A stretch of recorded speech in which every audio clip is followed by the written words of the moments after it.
علامہ صاحب یہ مختلف آپشنز ہمارے سامنے آ گئے، ان میں سے جو بہتر لگے اس کا انتخاب آپ کیوں نہیں کر لیتے؟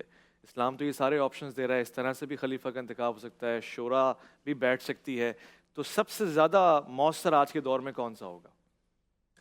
بسم اللہ الرحمن الرحیم۔ میں اپنے اس گزشتہ ناتمام بیان کو تمام کر لوں۔ حکومت خدا کی ہے، پوری کائنات پر خدا کی حکومت ہے، انسان کے علاوہ موجودات پر تکوینی حکومت ہے۔ انسان کے اوپر دو طرح کی حکومت ہے، تکوینی بھی ہے، تشریعی بھی ہے۔ تکوینی حکومت نطفے سے لے کے انسان بننے تک کا یہ سفر، یہ حکومت خدا کی تکوینی ہے۔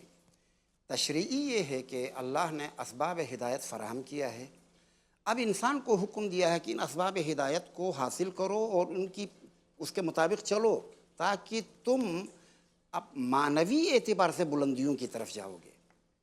کہ مثلا نظام خدا کا ہے، قانون خدا کا ہے، جس کا مرقع جو ہے وہ قرآن مجید ہے، اور اس قرآن مجید کے مطابق چلانے والی ہستی پیغمبر اکرم ہیں۔ صحیح۔ تو اب میرے اور آپ کی یہ ذمہ داری ہے کہ ہم قرآن مجید میں بیان شدہ قانون کو بھی قبول کریں اور پیغمبر اکرم کی حکومت کو بھی قبول کریں۔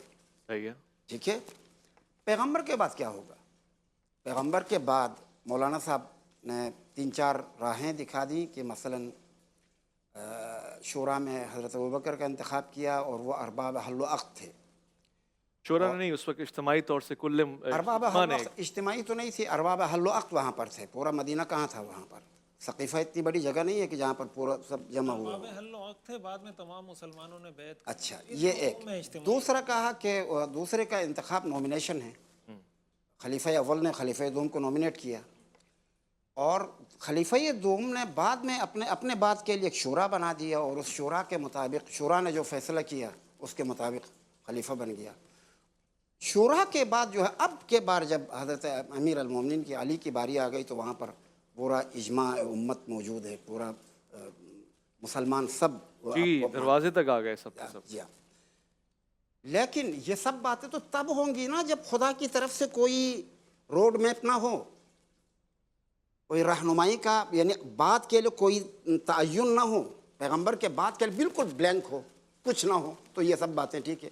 چونکہ یہ 4 خلفاء 4 طرح سے ہوئے ہیں، تو اب اس کے لیے ایک کیا کہتے ہیں میتھڈولوجی بنانے کی کوشش کی جا رہی ہے۔ 4 خلفاء 4 طرح سے ہوئے ہیں، تو 4 میتھڈولوجیز اب بنائی جا رہی ہیں۔ یا پھر یہ کہ 4 میتھڈولوجیز ہیں اور 4 آپشنز ہیں، ان میں سے جس طرح سے 4 خلفاء تک 4 آپشن اسلام نے آپ کو کہیں دیے نہیں ہیں، نہ قرآن میں نہ حدیث میں، کہیں نہیں ہے۔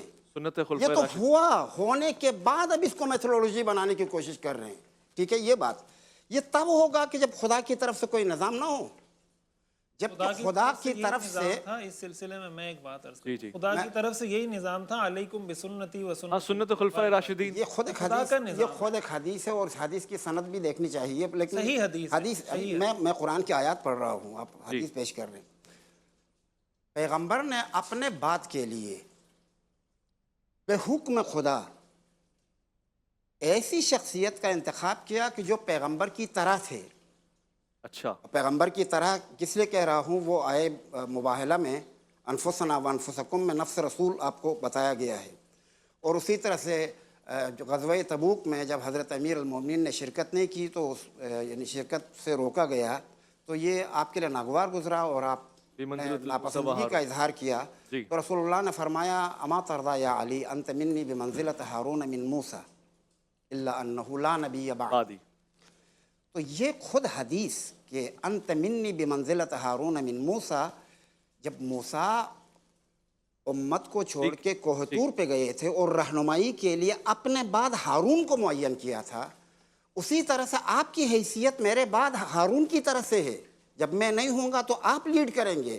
اس جنگ میں بھی چونکہ پیغمبر خود گئے تھے تبوک میں اور مدینہ خالی تھا، تو ان کی جگہ پر لیڈ کرنے کے لیے امیر المومنین کو چھوڑ دیا تھا، یہ جگہ خالی نہ ہو، یعنی رہنمائی کی جگہ خالی نہ ہو۔ تو امیر المومنین، اچھا یہ حدیث کہ علی انت ولی انت ولی انت ولی کل مؤمن و مؤمنہ، یہ تعبیر، یا علی ولی بعدی، یہ تعبیر، اس طرح کی تعبیریں بہت زیادہ ہیں کثرت کے ساتھ۔ اچھا، قرآن مجید میں